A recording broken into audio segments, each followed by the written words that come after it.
rescue tayo ngayon guys. Hyundai Accent. Ayaw mag-ship.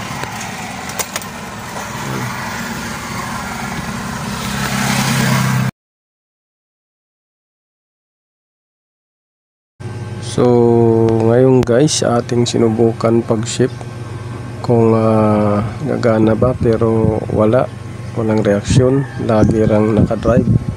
So kailangan yan nakapark para umandar. So naputol na kasi yung kable, ay yung lock pala ng kable, kaya ayaw pumasok.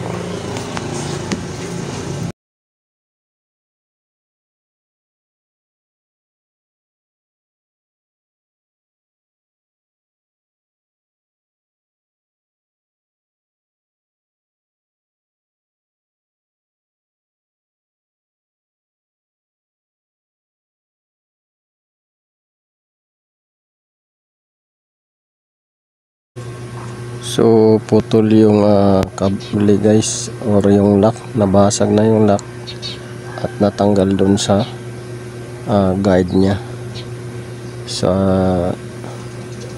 pinaglagyan ng kable. So may guide kasi yan na plastic at saka lock. So yan yung nagiging dahilan kung bakit hindi umandar, dahil laging nakadrive at hindi maka-andar dahil nasa drive. So kailangan ibalik mo sa park or neutral. So yan, makikita ninyo guys.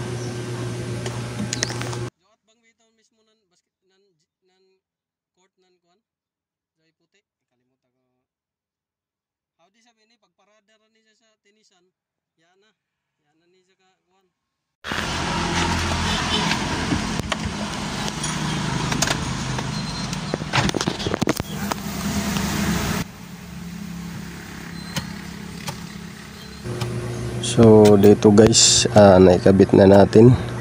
Tingnan ninyo guys sa panel gauge, at lumilipat-lipat na siya from park to drive.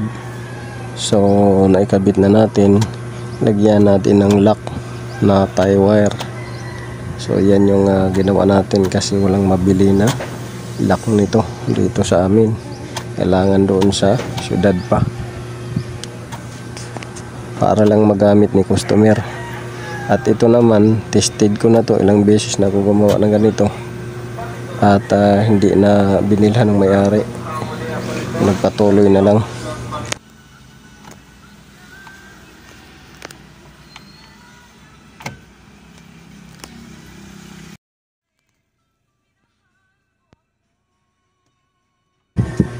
At dito na guys, natapos na natin lahat kinabit at gumana na siya at umandar na. So yun lang guys, sa mga sasakyan na pagkambyo ninyo biglang ayaw na umandar at saka ayaw nang tumakbo. So yun lang, nasa ilalim lang yung sakit, pero i-check din ninyo yung battery, baka nag-drain. Pangalawa, yung kable doon sa transmission range sensor, lever nya, check nyo, baka maya nabunot. So based on my experience, sa katagalan talaga nadudurog yung plastic. So this is Autoboyson, sana nakatulong to guys. Don't forget to like, share, subscribe my YouTube channel, at pakipalo na rin ang aking page, Ubicworks TV at Autoboyson. So yun lang, God bless you all.